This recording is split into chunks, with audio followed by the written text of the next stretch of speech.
Arirang Special. President Park Geun-hye has embarked on her trip to Mongolia in order to make significant achievements in both politics as well as economy.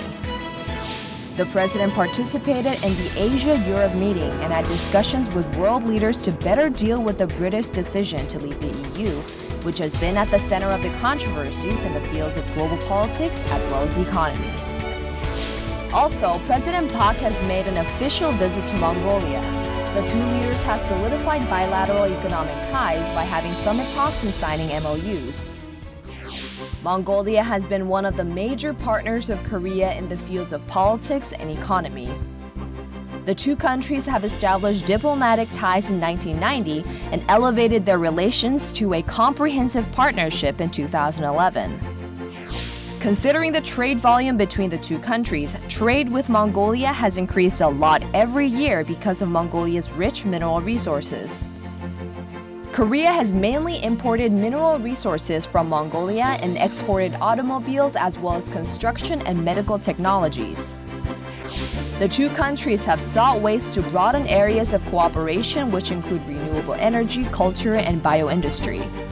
Along with President Park Geun-hye's official visit to Mongolia this time, Korea has become a more friendly nation to Mongolia, and it has contributed a lot to providing business opportunities for Korea's small and mid-sized businesses when it comes to targeting a niche market in Mongolia. Aside from the economic cooperation, sanctions toward the north to deter its continuing provocations has also been one of the major issues of the bilateral summit talks. Mongolia is a country which has maintained bilateral ties with the two Koreas, and it has been a significant partner for Korea when it comes to promoting stability within the Korean peninsula as well as in Northeast Asia as a whole. Korea-Mongolia summit is expected to be a contributing factor in strengthening bilateral cooperation in terms of North Korean issues and imposing stronger pressure on the North. The president's visit to Mongolia has served a great momentum to enhance bilateral exchanges. And Arirang Special takes an in-depth look into the achievements of the president's visit.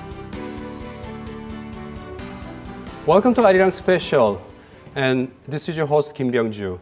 Korea's President Park Geun-hye is currently visiting Mongolia, attending the ASEM summit as well as carrying out the state visit there. So today we will be talking about ASEM cooperation mechanism and the country Mongolia as well as Korean-Mongolian relations right here in this program.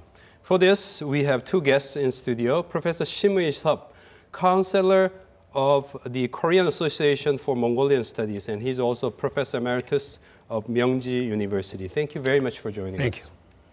And we have Professor Park Tae-woo, research professor at Institute of Sustainable Development of Korea University. Thank you very much. Thank you for inviting me. We have very interesting subjects, issues to talk about today. And first of all, we have to start with the ASEM summit overall.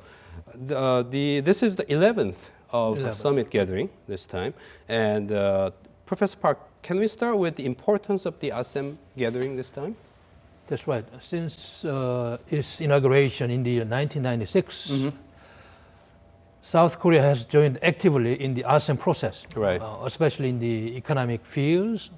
Of course, security issues were mainly dealt with on North Korean issues because we wanted, those ASEM members to participate in our North Korea's, nuclear development restraining programs, something like that.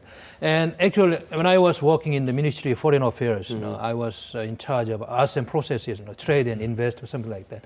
As you see, the globalization trend on the WTO also complemented by region-to-region cooperation mechanism. In this sense, ASEM has been a milestone of regionalism cooperation framework, and I think almost 50 heads of state and plus two regional bodies, European Union and ASEAN, they have been mixed, with more, I think, skinship partnerships, sometimes, producing important results, dealing with worldwide affairs like climate changes sometimes. So I think this is a very important mechanism for international issues.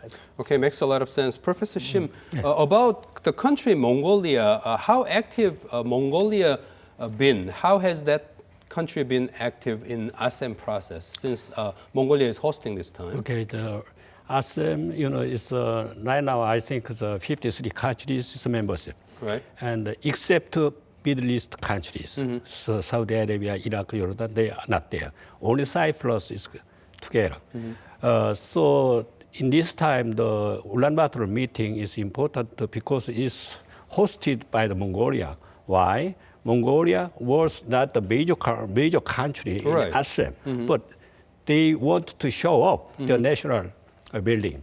And the other one is this time is a very important time. And the global issues is really important in Europe and in Asia. Sure, So the right. topic is important. So two kinds, Mongolia host and hot issues.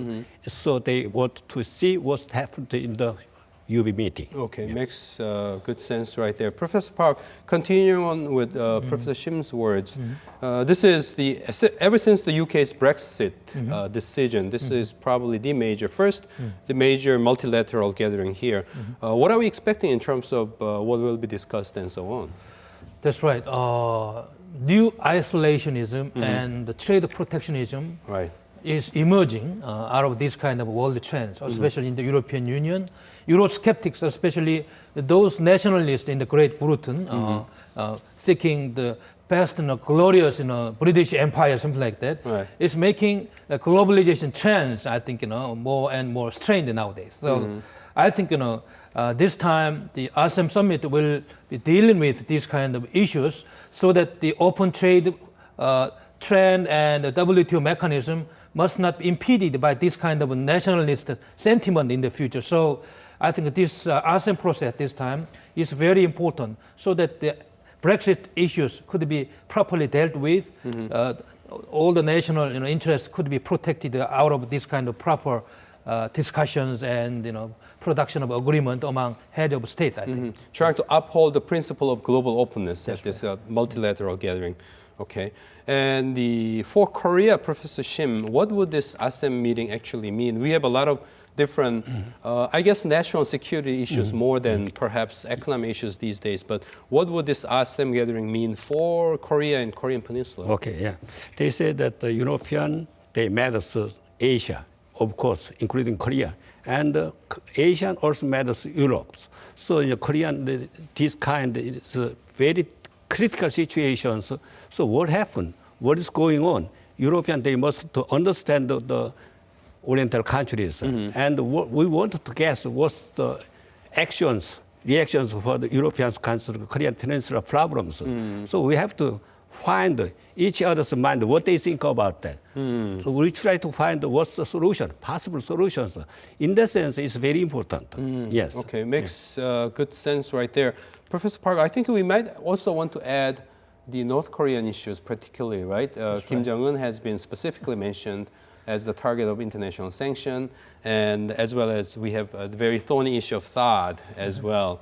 And so would ASEM mean considerably in that sense, those kind of issues? Do you see those kind of issues? I mean, we already, they already had the summit meetings and so on, but behind the scenes and so on, the discussions that were not disclosed, would you expect a lot of North Korean component in it? Of course, I think ASEM summit will give South Korea a lot of benefit in the sense that ASEM's ideological trend is pursuing the universal values.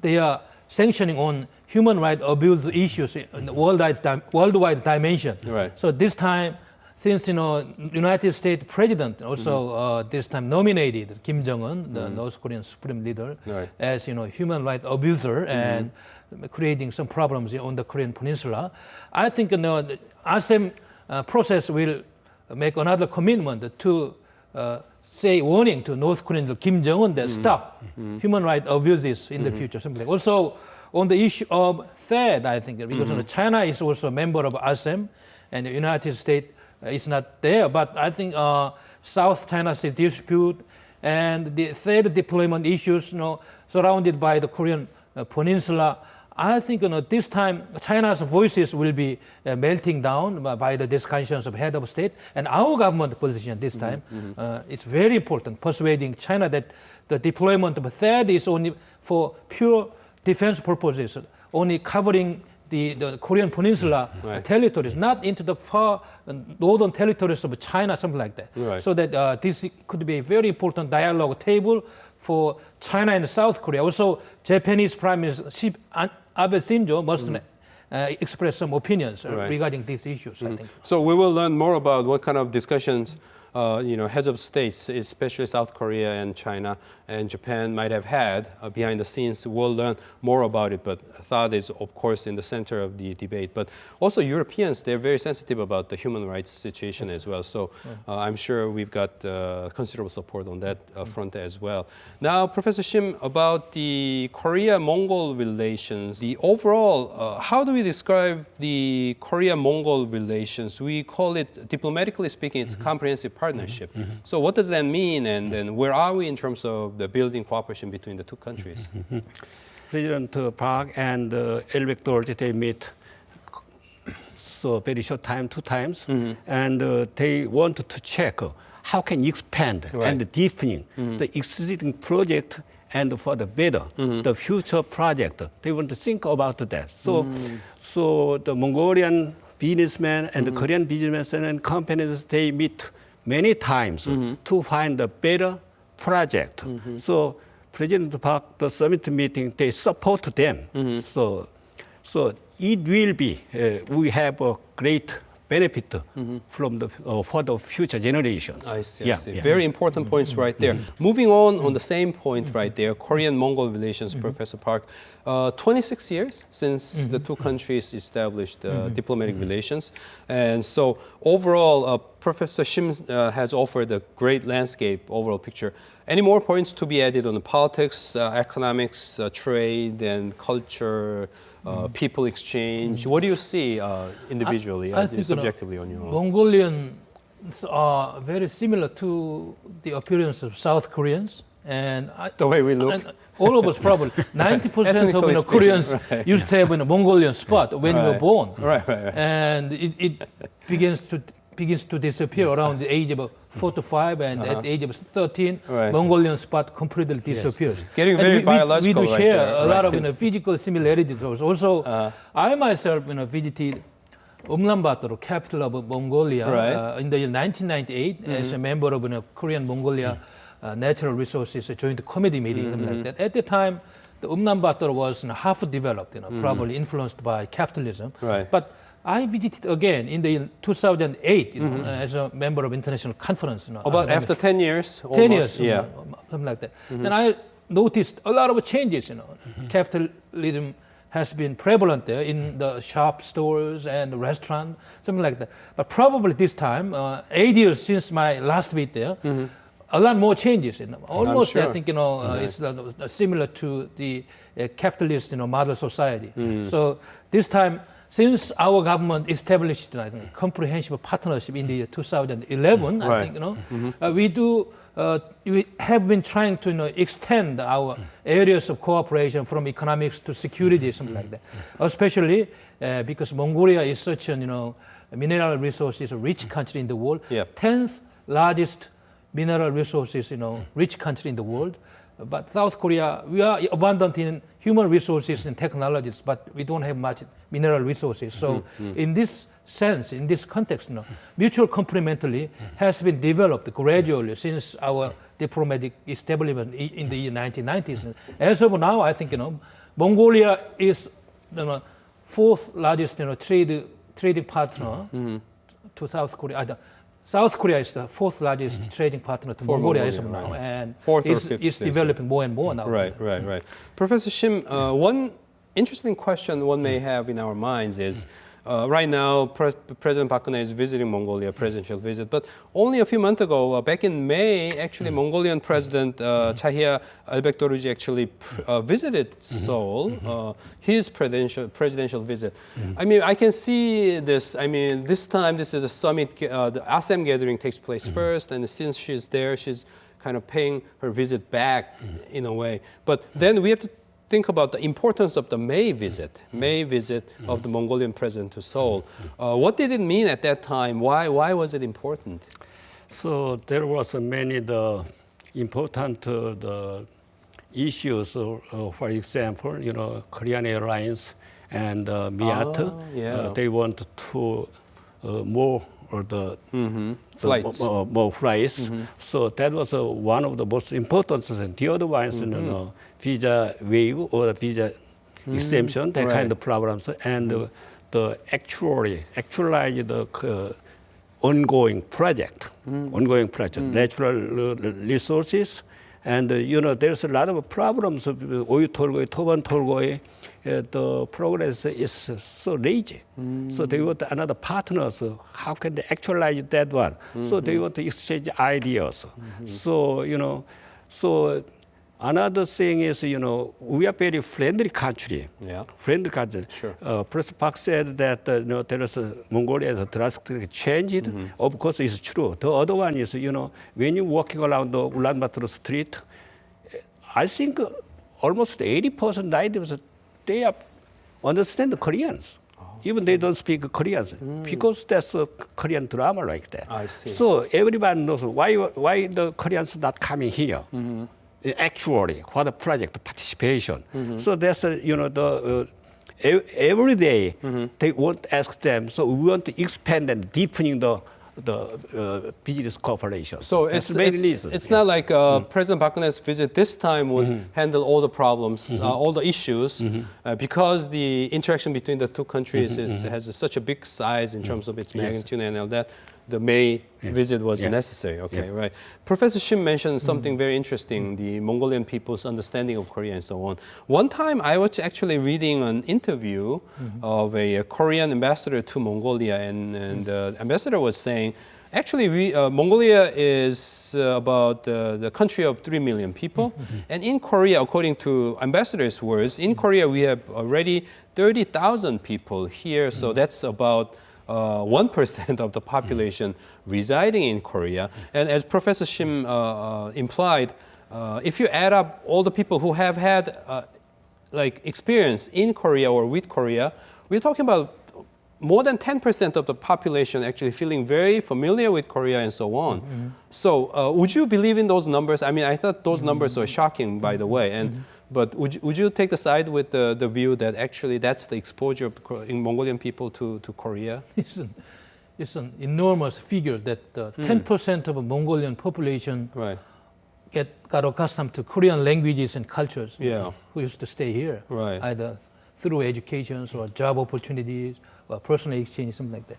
And as you see, these kind of personal exchanges used to be the cornerstones of trade volumes increase. In the year 1990s, trade volume between the two countries was only, I think, less than something like $30 million US, something like that. But in the year 2015, the trade volume increased just little less than 300 million US dollars, something like that, 300 million US dollars. It means that these kind of personal exchanges and cultural understandings have been a cornerstone of expanding trade volumes, as well as I think deepening political and security understanding on each side of the countries. I think also, as you see, a comprehensive partnership since the year 2011 means that we could go to a new frontier industrial area, something like new energy industry, healthcare industries, infrastructure industries,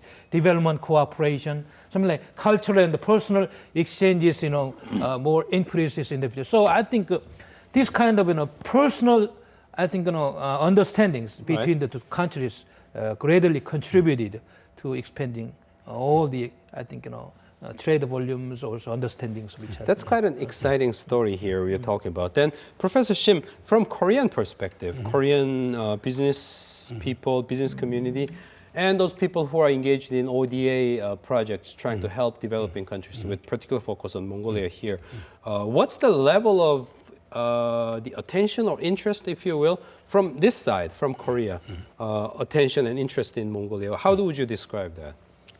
Yeah, in Korea, they have lots of projects, and they send many volunteers all around the world.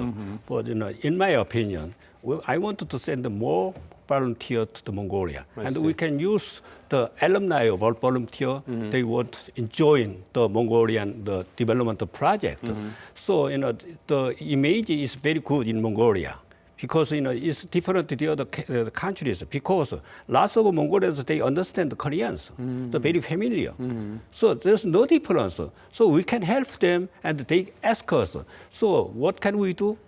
We want to do what Mongolians need us. I see. Yeah, I think the better way is not the workers, construction workers, Right. but more important is the student exchanges, Young people. job training. Right, so, right. Because Mongolian, they are young country. Their middle age is 30 to just 32. So they have a large young generation that are growing up.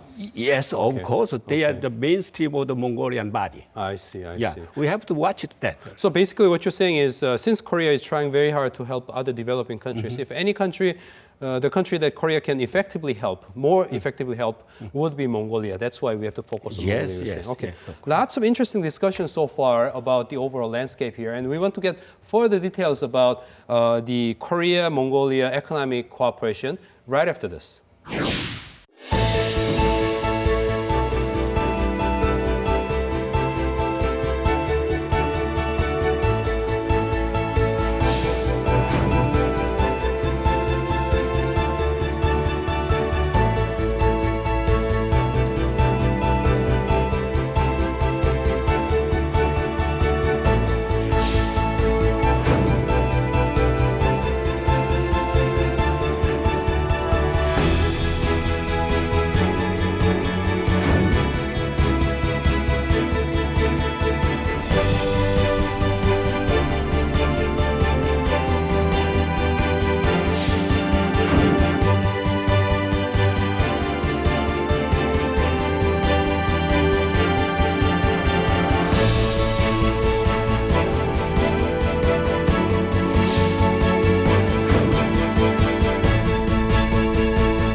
Professor Park, you have already touched upon the big picture, the Right. Korean-Mongolian cooperation Right. here, and you mentioned 26 years of exchange and your own visit and so on.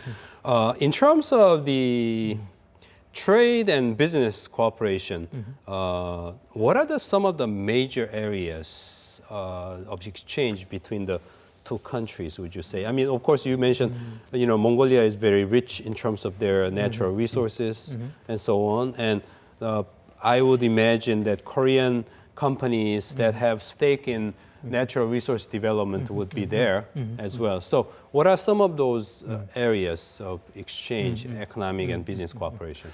I think the Mongolian government, industrialization policy has been shifting from resource-based economic development program into a more manufacturing-oriented industrial development in the future. So naturally, since our bilateral diplomatic ties in the 1990s, this kind of opportunities has been opening to South Korean companies. For example, they are trying to learn some manufacturing technologies from our companies. Right. Something like that. Also, our largest Pohang Iron Steel company in a pattern of consortium. Right. They are building their fifth coal power generation plant, and the total price of that contract was something like 1.5 billion US dollars, something like that. Wow. It's going to be completed in the 2018, something like that. So more and more South Korean companies are participating in infrastructure development, also this kind of manufacturing, also social infrastructure, relevant industries there. So in the past, we used to import mineral resources from the Mongolia, but nowadays we are trying to export some ICT technologies, also some building materials, medical devices. It is, I think, changing into a more many items-oriented, new see. patterns, I think. I think we want to talk more about that, Mongolia's efforts to change the industrial development direction here, because that's a very fascinating subject. But Professor Shim, I think before we do that, we need to talk further about the overall foundation of Mongolian economy, that is the mineral resources economy. How important is it? How big is it? And how does it affect the Korean-Mongol cooperation? The mineral sector in Mongolia is all of the Mongolian economy. It's GDP about 80-90%, and export is lion's share. They take that one. Right. So every country, they want the mineral sector as a cooperation. But it's very I don't agree that one because raw material export Right. development is not good for Mongolian economy. Right. They have to process. Secondary, thirdly, they have to process that and export that. If you're just exporting the resources, that doesn't Yes, add sir. up too much for the nation. And they know that. They know that. So we usually call the Dutch disease. They know that. They prepared that one. Right. But anyway, Dutch is coming now. So the Mongolian economic growth slow down. I see. Okay? I see. How can they get over? They said that the industrial diversification is necessary one. We have to help them one. I see. But problem is China's cheap product. The price competition is meaningless. I see. So I think if I want to suggest one more, I suggest a dry port. Okay, what do you mean by that? Send to the other Central Asian countries. I see. Yeah, because they don't have the Yeah. access to the ocean. Oh, we have, because we want to send the Central Asia. We use dry port in Mongolia. So Mongolia, they have a 5-point as a dry port candidate. They try that. Let's look around that one. And the other one is, so Mongolia, what they want for Korean, they have no ocean. I They see, don't right. go sea. Right. So they need a marine base. We can provide them.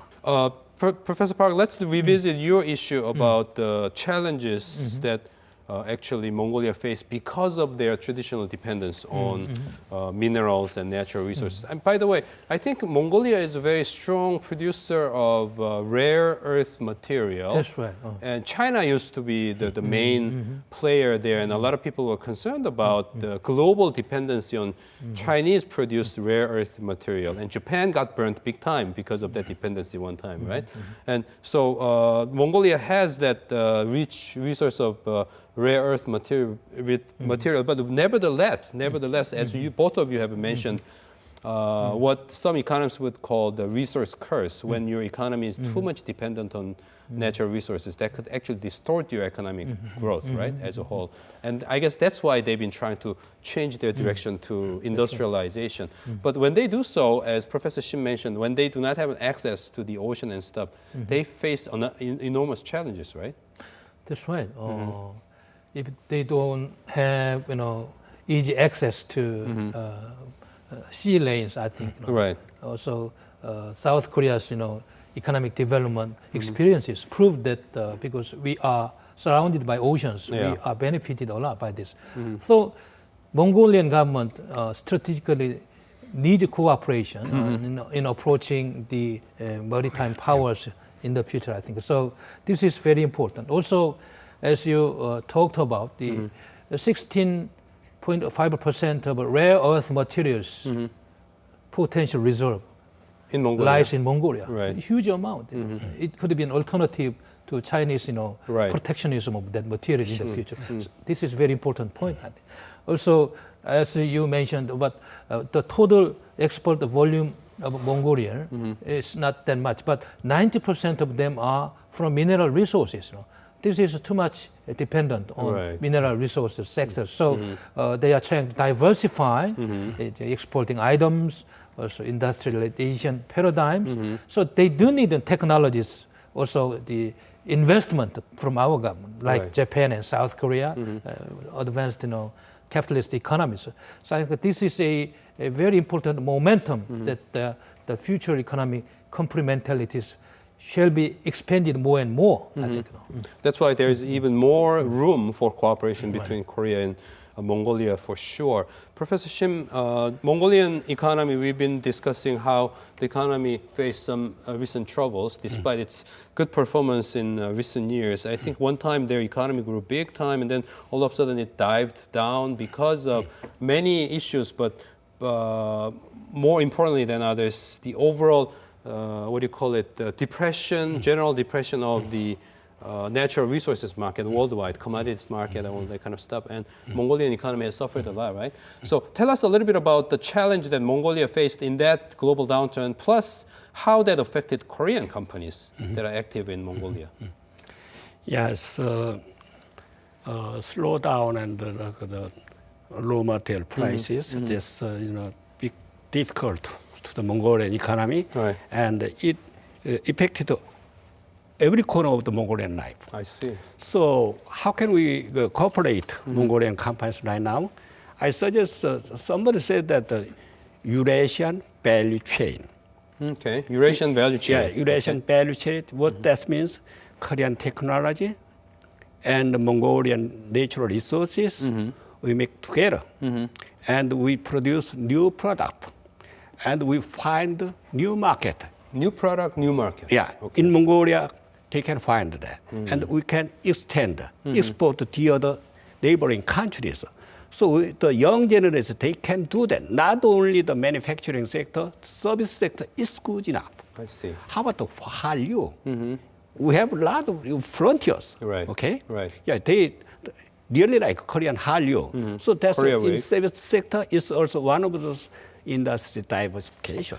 Then those exciting developments or potentials, were they reflected in so many MOUs that were signed during the Mongolian president's visit back in May? Professor Park, do you have any understanding or information about what was agreed and the areas that were discussed during the May visit here in Korea? Professor Shim already has mentioned Yeah, that that's right. the air flight was the- one important one. But When Elbek Mongolian president, visited here, we made about 3 MOUs, especially future-oriented industries, cooperation, plans, something like that. New energy industries. Also, they do need some, I think, training programs to educate Mongolian officials and some, I think, future-finding young generations, I think. So these kind of MOUs are mainly targeting at changing Mongolian industrial structure into a more future-oriented ones. As you talked about, I think mineral resources. Mongolia is like a double-edged sword, or something like that. Yeah. And it sometimes impeded, more economic growth of Mongolian economy. right, just So, like what we have seen in other countries as well, Right. the resource-rich countries, right? So I think, of course, the natural resources of Mongolia induced a lot of foreign direct investment into the Mongolian mineral development programs. But because they are not flexible enough to meet the challenges of international trade changes, I think, this has been a major reason of sluggish economic growth nowadays. Of course, out of total export volumes of Mongolia, approximately, I think, $5 billion US, something like that. Nowadays, this kind of too much dependent mineral resources structure, it has been a hindering factor to increase Right. trade volume, I Right. think. So, Professor Shim, based on Professor Park's words, looks like a lot was done back in May during the presidential visit in the way to help Mongolia. But what about Korea? Korea's key concern, one of the key concerns was as you mentioned, the air route, air flight. And I understand that Mongolia has been kind of demanding all countries have only one airline flying into Mongolia so far. And what's the reason? Is it because their airport size was small? I understand they're building a new one soon. And so did Korea and Mongolia agree on increasing the flights? And does that mean we have Korean Air and we have Asiana Airlines as well? Will we soon get to see the Asiana Airlines also flying to Mongolia perhaps? What's happening here? Okay, yeah. It's one of the big complaint about travel to Mongolia because it's expensive the ticket. Ah, So because number of flights are limited. Yes, yeah, of course, yeah. And the people, the tourists is increasing every day. So it must be solved that one. Incheon is not enough. They want to open the Busan, and we have to invite the ASEAN and the Mongolia, Myanmar also. They want another airlines and there, and in probably 19. So Mongolia want to fly more flights here why too. not? Why not? Okay, I thought that was just one way. 2018, the new airport will be operated. Nearby Ulaanbaatar. Yeah, nearby Ulaanbaatar. They need more the customers. I see. Yeah, we have to match that. Okay. That the schedule. Well, actually, Mongolia wants more flights. And it's a flight problem. The other problems, we are very behind the schedule. In terms of what? Yeah, it's FTA. Ah. Every year, more than 20 years, they said about the FTA. But we did mention about that. As the last May meeting, they didn't say anything about that because nobody wanted to hear that one. But they did. The FTA between Mongolia and Japan. Right now, they have the second step from last June. We are just behind the schedule. What happened? I see. FTA is solve many problems. Right. We know that Mongolia market is very small, but it's strategical. FTA is necessary. The total number of passengers either traveling to Ulaanbaatar to Seoul has increased almost to 300,000 annually. This is an so we enormous flights. increase, I think. Also, as you mentioned, the MOUs between the two countries. One noticeable area is the animal and plant quarantine areas, because Mongolian government is very poor at this kind of technologies. So our government helped them, trying to give them more, knowledges and technologies to the Mongolian agencies. I see. But last year, celebrating the 25th anniversary of setting up the diplomatic relations between the two countries, Korea and Mongolia launched a joint committee. What does this joint committee do? Do they actually cover all these issues together at a systemic level? This is a ministerial level. That's right. Channel, right? And they have had 2 meetings so far. So what do they do? The consultative mechanism between the two countries with ministerial level, this has a lot of implications. It means that a lot of impending emerging issues could be covered, annual through annual consultative, meetings there. I think. So our foreign minister and the Mongolian foreign minister did meet to discuss the emerging issues between the two countries, and I think dialogues in such high level will be much more efficient in tackling the emerging issues between the two countries. I think the security issues, especially emerging in North Korea, that kind of issues could be, I think, well dealt in ministerial level consultative mechanism, because our foreign minister could talk to foreign minister of Mongolia on the importance of North Korean denuclearization program, something like that. So I think this is very effective. That's a very important point, because we do want to talk about national security and diplomatic and political issues within the remaining time. But before that, we will have an interview. We have already conducted an interview with the Korea Institute for International Economic Policy. So let's take a listen, and then we'll continue to talk about, and we will move on to those subject areas that Professor Park has just mentioned. So we'll be right back. 몽골은 이러한 그 철도를 부설함으로써 이 자국의 풍부한 광물 자원을 개발해서 해외로 수출하려는 그런 전략을 갖고 있습니다. 어떻게 보면 TMGR 몽골로 통과하는 이 철도가 유라시아 최단거리의 어떤 수송로라고 이렇게 볼 수 있습니다. 우리가 참여해서 운영이 된다면 몽골도 나진에서 몽골까지 화물을 수송 배송하는 이런 그 서비스에서 우리와 협력할 수가 있을 것이고요. 또 몽골 철도가 지나가는 주위 지역에 물류 가공 창고라든가 아니면 산업단지가 개발될 가능성이 있기 때문에 이런 쪽에 한국이 참여할 가능성은 얼마든지 있다고 생각합니다. 예, 한몽 수교 이후 지난 26년 동안 양국 경제 협력 수준은 꾸준히 증가해 왔습니다. 한국은 주로 승용차라든가 기계 장비 이런 공산품을 위주로 수출했고요. 몽골은 광물 자원이라든가 뭐 편직품, 가죽 이런 위주로 한국에다 수출을 했습니다. 그래서 이런 교육 구조를 좀 다변화시키는 것이 필요하다고 보여지고요. 또 투자에 있어서는 최근에 조금씩 패턴이 달라지고 있습니다. 과거에는 한국이 몽골에 대해서 소규모 또 요식업이라든가 식당 이런 쪽으로 많이 투자를 했습니다만은 최근에는 좀 더 대규모 투자도 이루어지고 있습니다. 예를 들어서 광물 자원에 대한 개발에 참여한다라든지 아니면 정부가 발주하는 그런 인프라 사업에도 참여한다든지 좀 투자도 좀 확대, 다변화되는 어떤 그런 모습을 보이고 있습니다. 협력 유망한 분야들이 많이 있습니다. 무엇보다도 우선 운송 인프라 구축에 있어서 한국의 기술과 자본이 들어간다면 협력할 가능성이 많이 있고요. 또 최근 몽골에서는 경제가 발전하면서 도시 건설 붐이 많이 일어나고 있습니다. 이런 분야에도 우리가 참여할 수 있는 가능성이 많이 있습니다. 이외에도 광산 개발이라든가 또 광산을 개발했으면 그것을 어떻게 가공할 것인가 이런 분야도 유망하다고 볼 수 있고요.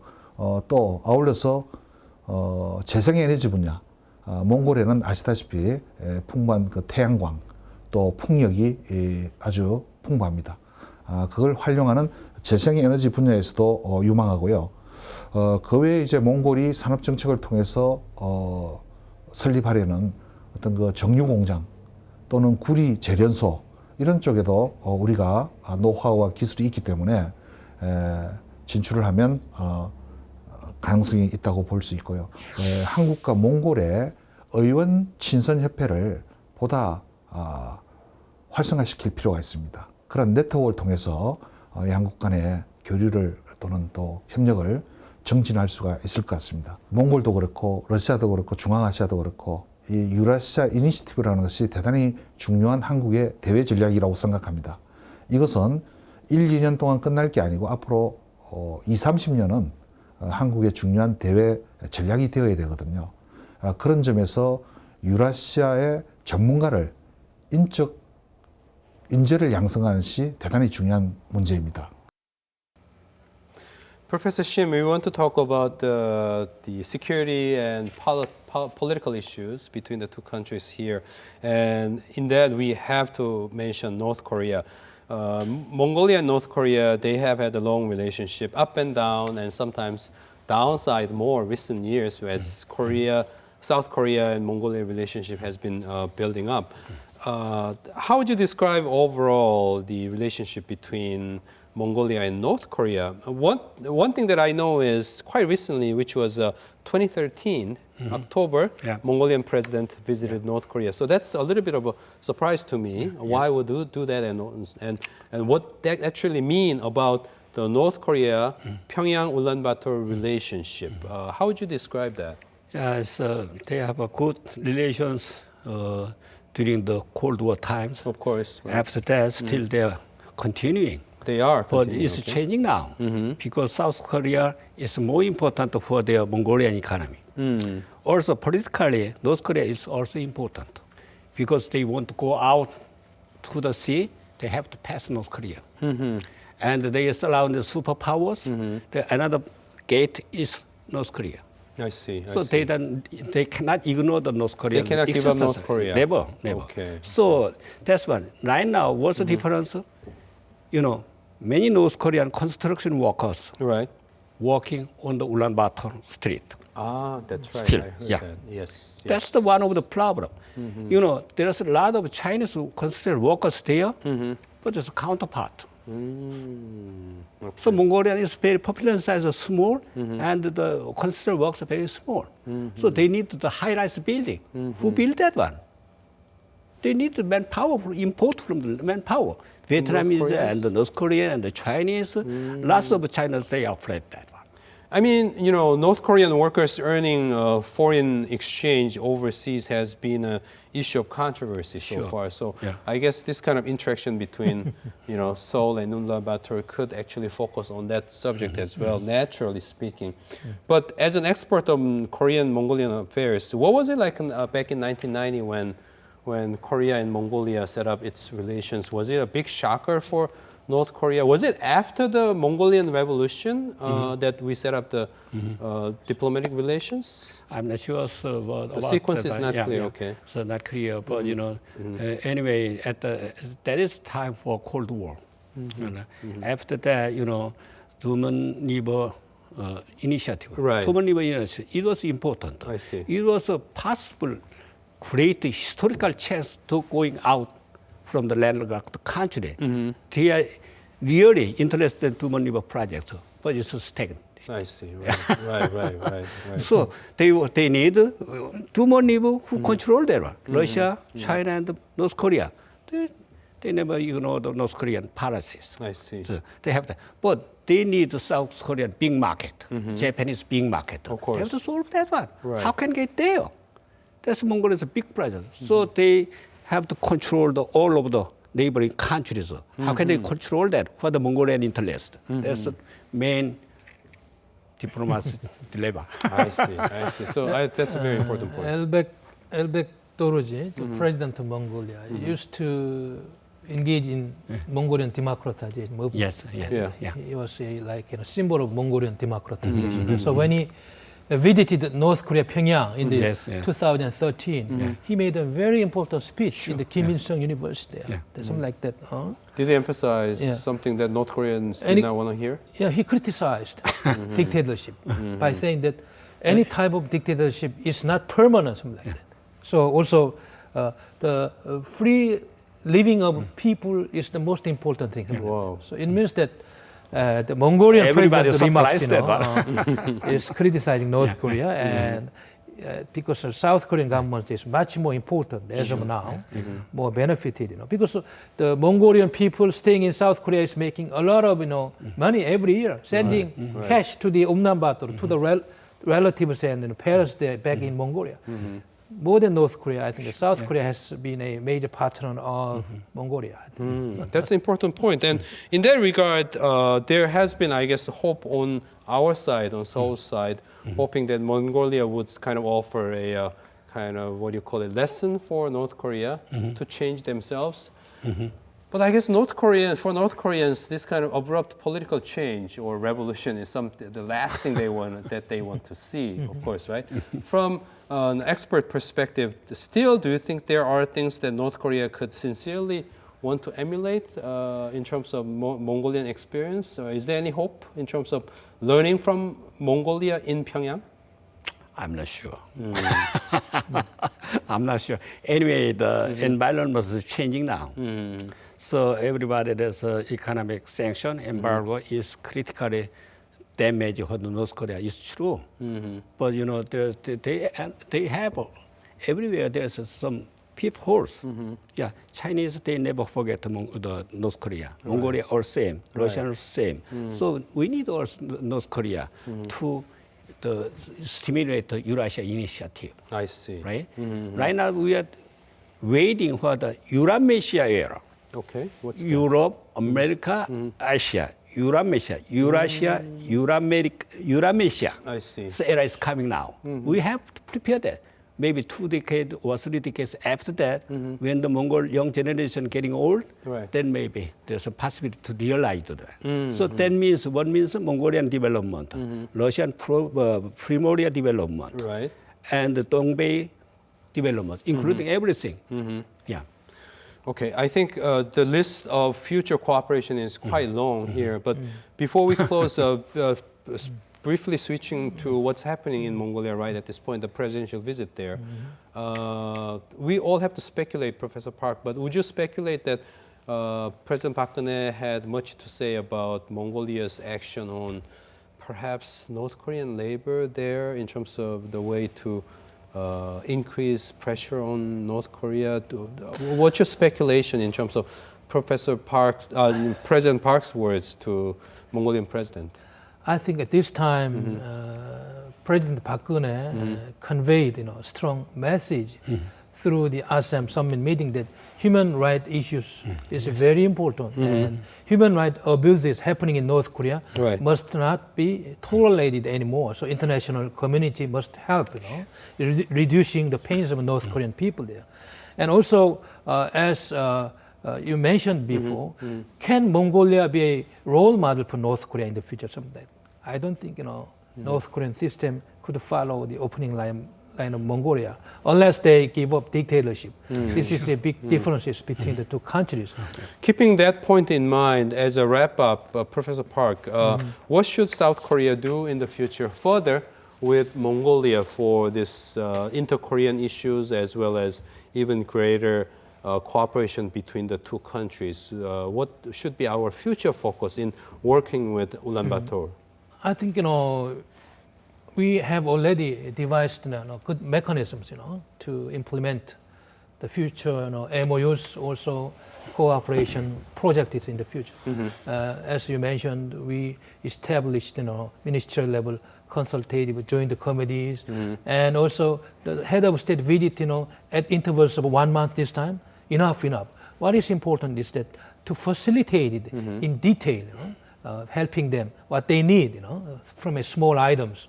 Also, my idea is that Mongolia has such a huge territories, and South Korea has a small territories divided as now. So I think our youngsters are finding jobs here. So probably we can cultivate the large territories, which is possible for farming there, sending our youngsters there for future oriented jobs there. I think this is one of the areas in the future. I think. So a lot of creative thinking could come into the future, I suppose. Professor Shim, your final words in terms of Mongolia's importance for Korea's future. So I already said that Mongolia, they want to go the sea, and the other ones, they want to reduce Chinese monopoly over the Mongolian economy. So they need an alternative, flight market to Seoul and Tokyo. I see. And so I want to say that for the young generations, go to Mongolia. Go to Mongolia. Yeah, and welcome Mongolians come here. We let's cooperate In together law countries. for a better future. Sounds very exciting. Interesting wrap-up for our very exciting and very informative discussion. So I have to thank both of our guests for sharing those wonderful information and insights today. Thank you very much. Thank you. Thank you. And we are thanking our viewers who have joined from all around the world to watch and understand these kind of important issues that affect Korea as well as the world. And every time we have these kind of important issues, Arirang TV is committed to bringing to you this kind of Arirang special programs to help you understand what's happening in Korea as well as around the world. And next time, we hope to see you once again. And until then, this has been your host, Kim Byung-ju, and goodbye.